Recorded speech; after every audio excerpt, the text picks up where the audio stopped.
आज का जो वीडियो है इसमें हम इंडोर प्लांट्स जो डोरमेंट हो गए किस तरह से उनको प्रून करें कि उनमें रीग्रोथ स्टार्ट हो जाए, इस पे बात करेंगे। कुछ एक ऐसी प्लांट वैरायटीज हैं जो काफी सारे प्लांट लवर्स के पास होती हैं। डोरमेंसी से उनको बाहर निकालने में हमें किस तरह से उनकी प्रूनिंग करनी ताकि आपके प्लांट में एक बेहतर ग्रोथ हो सके, तो इसी पे इस वीडियो में बात करेंगे। आज का वीडियो हम कन्फाइंड रखेंगे इंडोर प्लांट्स की प्रूनिंग पर। नमस्कार, आप देख रहे हैं गार्डनिंग एस्थेटिक्स। मैं हूं अनीता दिनेश। फरवरी मिड से फरवरी एंड तक का जो मौसम होता है ये बहुत ही इम्पोर्टेंट होता है, खास करके प्लांट लवर्स के लिए, क्योंकि हमारे सर्दियों में खराब हो गए इंडोर प्लांट्स, परमानेंट प्लांट्स जो डोरमेंसी में चले गए होते हैं, सेमी डोरमेंट स्टेट में चले गए होते हैं, जिनकी पत्तियां पीली होकर के खराब हो चुकी होती हैं, उनके रिवाइवल का भी यही टाइम है। तो आज के वीडियो में मैं 5 ऐसी बहुत ही कारगर, बहुत ही समझ जाने वाली टिप्स को शेयर करना चाहती हूँ जो हर प्लांट लवर को समझ में आ जानी चाहिए। और अगर टाइम रहते आपको ये चीजें समझ में आ जाती हैं अपने इंडोर प्लांट की प्रूनिंग से रिलेटेड, तो यकीन मानिए आपका जो कलेक्शन है वो पुराने प्लांट से भरा हुआ होगा।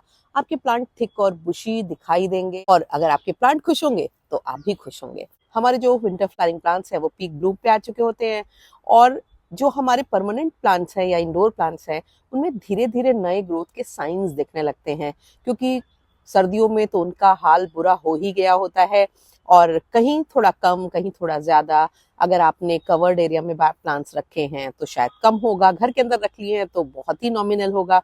पर अगर आपने उनको खुले में बाहर रखा है जहाँ पर कोल्ड ड्राई विंड्स भी लग रही हैं और फ्रॉस्ट का भी असर हो रहा है, ओस का भी असर हो रहा है, इन तमाम चीजों की वजह से आपके प्लांट काफी बुरे हाल में पहुंच गए होते हैं, काफी ज्यादा उनमें डोरमेंसी के साइंस अपीयर हो गए होते हैं। और ये जो समय है ये परफेक्ट है अपने प्लांट को नई ग्रोथ के लिए तैयार करने का, क्योंकि आपने नेचुरली भी ऑब्जर्व किया होगा कि नई छोटी छोटी पत्तियां निकलती हुई दिखाई देने लगी होंगी आपके इंडोर प्लांट्स में। बहुत सारे लोगों ने मुझे ये कहा, या वो टिप्स मैं आपके संग शेयर करूं जो मैं खुद फॉलो करती हूँ।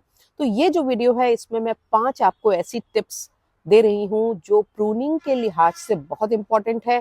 और ये यकीन मान लीजिए कि प्लांट में आप दोबारा ग्रोथ जितना फर्टिलाइजर डाल करके, टिलिंग करके, उसकी सॉयल को थोड़ा बहुत चेंज करके या रिपोर्टिंग करके कर सकते हैं, उतने से ज्यादा आप प्लांट में ग्रो सही तरीके से की गई प्रूनिंग से ले सकते। तो प्रूनिंग एक बहुत इंपॉर्टेंट एस्पेक्ट है, खास करके बारिश के बाद और स्प्रिंग के सीजन में। आपके परमानेंट प्लांट की जो प्रूनिंग होती है, इंडोर प्लांट की जो प्रूनिंग होती है, वो प्लांट को नई ग्रोथ के लिए रेडी कर देती है, प्लांट में नई ग्रोथ आती है और साथ ही साथ आपके प्लांट का शेप और साइज भी आप अपने कंट्रोल में रख करके बेहतर बना सकते हैं। इंडोर प्लांट्स जैसे तमाम तरह के वो सजावटी प्लांट जो हम अपनी बैल्कनी गार्डन्स में, अपने घर के अंदर, अपने कवर्ड एरिया में रखते हैं, और इन प्लांट्स को ग्रोथ के लिए अगर रेडी करना है तो आपको प्रूनिंग का सहारा लेना पड़ेगा।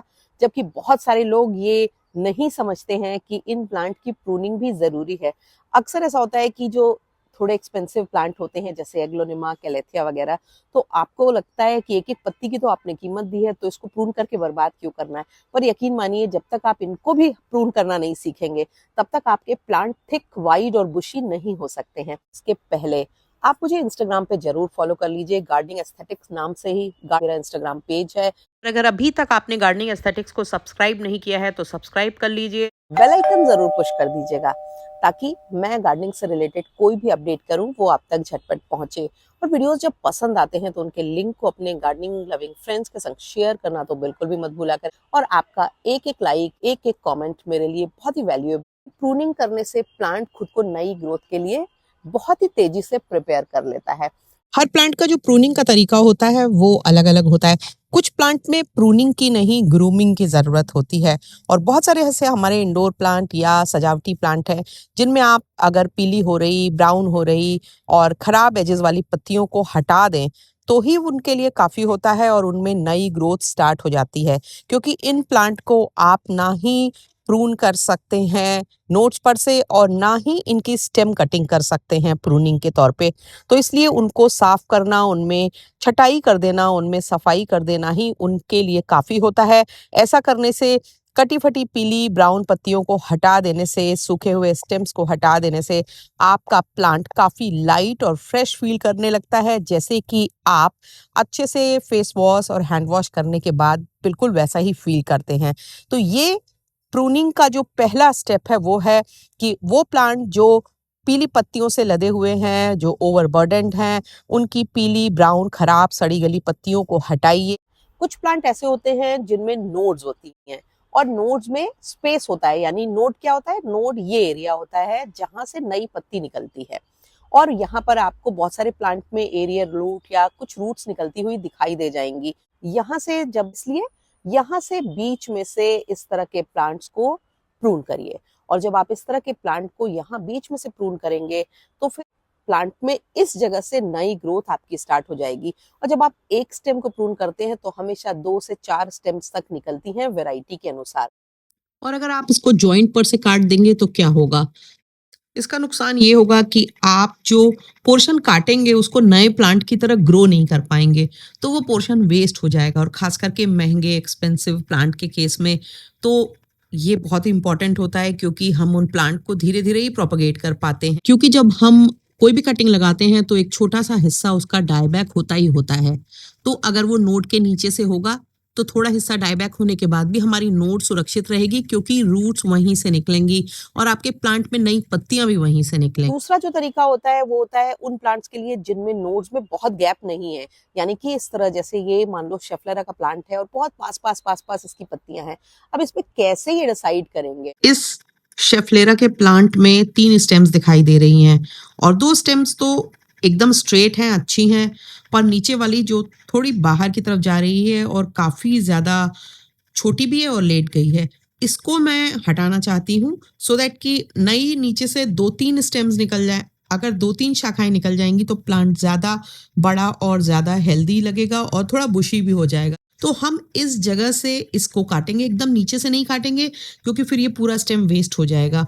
और थोड़ा सा छोड़ देंगे तो वहां से कम 2 से 4 स्टेम्स तक निकलने की पॉसिबिलिटी हो सकती है, अगर सब कुछ सही रहा तो।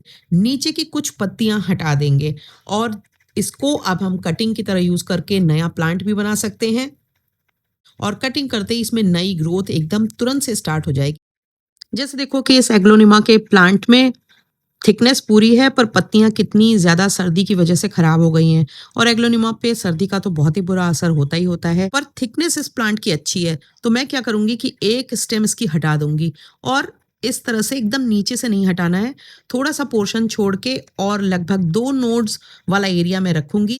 आधा पोर्शन और एक नोड से इसको अलग कर लेंगे और ये एक नया प्लांट भी बन सकता है। एक तो जहां से कट हुआ है वहां से 2-3 नई स्टेम निकल जाएंगी, तो आपका ये एग्लोनिमा फिर से थिक हो जाएगा और साथ ही में नया एक प्लांट भी मिल गया।